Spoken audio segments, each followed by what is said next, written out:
Yeah, let's start there. So, Sure. Scottie Barnes at point guard. I mean, when they announced that Fred was going to be questionable, there was a pretty good chance that he wasn't going to play that game. Um, and you kind of figured that Scottie would sort of take over in that sense. I think defensively and offensively was really impressive. So, what do you want to start with? I think we should start with the defense Okay, because I yeah. think that really set the tone for last night's game. And you were talking a little bit before about how impressed you were with Scotty's defense so far this year compared to last year. hmm Is that hmm is that your assessment so far after 7 games? Yeah, well, I mean, first off, last season, I think Scotty was already pretty impactful on defense, but it was more selective, right? There were moments where he would press up really high against the opposing point guard or wing or whatever main playmaker they're out there. He press up really close to them, which is what Nick wants to do, pressure the ball and get into the ball and all that stuff. But he had a really hard time containing the dribble penetration. Now, a lot of times they would come back from behind and contest a shot or affect a shot, or they can switch and stuff like that. But it just wasn't always as airtight as sort of what I've seen this season, where you have moments where look, the Raptors lose against the Brooklyn Nets, which we'll get to the Nets too as well. But down the stretch of that game, Kyrie was unstoppable, except for when Scotty was on him for 3 or 4 possessions, and Scotty really struggled. Kyrie struggled to get a shot off against Scotty.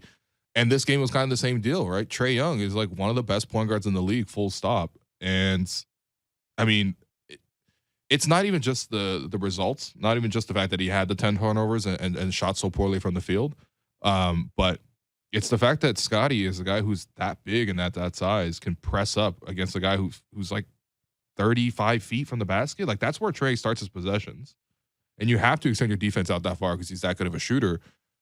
But for Scotty to be able to do that, like, I mean, there's like a 50, 60 pound just weight difference alone between those two guys, and he's still able to be just as quick. So, I mean, dominant stuff defensively. Yeah, I think you were talking about this on the React Pod too about how last night's win is kind of a glimpse into what the future could be for the Raptors, right? And I think it starts with Scotty, especially with just like I think we should start holding him to these expectations in terms of having this kind of two-way performance, like more consistently. Like Yeah. obviously he's just starting his second season. And I think we're looking at a player like Pascal, who like I think for the past few years, like at least I've been demanding, like, the one thing that you want if you want to be a superstar is like you have to be consistent, right? Yeah. Yeah. And we're seeing that now from Pascal, right? Mhm. Like you're getting like 25, 7, and 7 from him, like at least like every night. I didn't even think he was like dominating the game that much. And then you look down the box score, he's got the free throw line 16 times. Yeah, and that's a true And he's mark. got 30 points again. 32, 31, 12, and 6, 13 of 16 from the free throw line. Uh-huh. Many MVP chants. I love when the MVP chants are warranted, and it must feel good for Pascal. Listen, I know he's got bigger goals, but like 7 games into the season, talking about wanting to be a top 5 player, Mhm. and then hearing those deserved chants Yeah. from the home crowd has to feel good. And he's had 20 plus points, 5 assists, and 5 rebounds in like every game Every game. so far this season.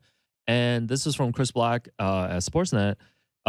It's him, Luca, and LeBron. They're the only ones in the league averaging 25, 7, and 7 Yeah.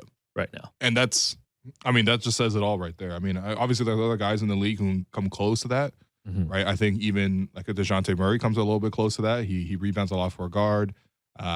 You look at like Luca's obviously in that race, but like, would it surprise you if Giannis was averaging close to that? Probably not, right? But I think, yeah, I mean, he's just finding ways to get it done. I think I got to look at the stats, and I'll probably do so here live on the air, just to buy myself some time. But to me, Yeah. it looks like Pascal's like gotta be like top 5 at worst in terms of just transition opportunities.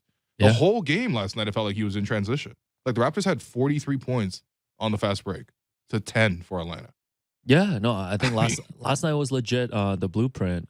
Shouts to Jay-Z wow. on like how the Raptors, like the winning formula for the Raptors. Like Yeah. you want to see a lot of these games during the regular season, and I think talking so much about all the minutes as the starters had to play last year, and even at the start of the season during the stretch, like you want just some of these games where it's just easy wins, right? Like I know they didn't pull away until the second half. Mhm. But, I would just like to see the Raptors, especially when they're taking on, like, I'm not saying like Atlanta's not like, real competition or anything like that, but like against certain teams, especially when you're at home, like Atlanta was like, in the middle of a very long road trip, like just take care of business in these games, right? Yep.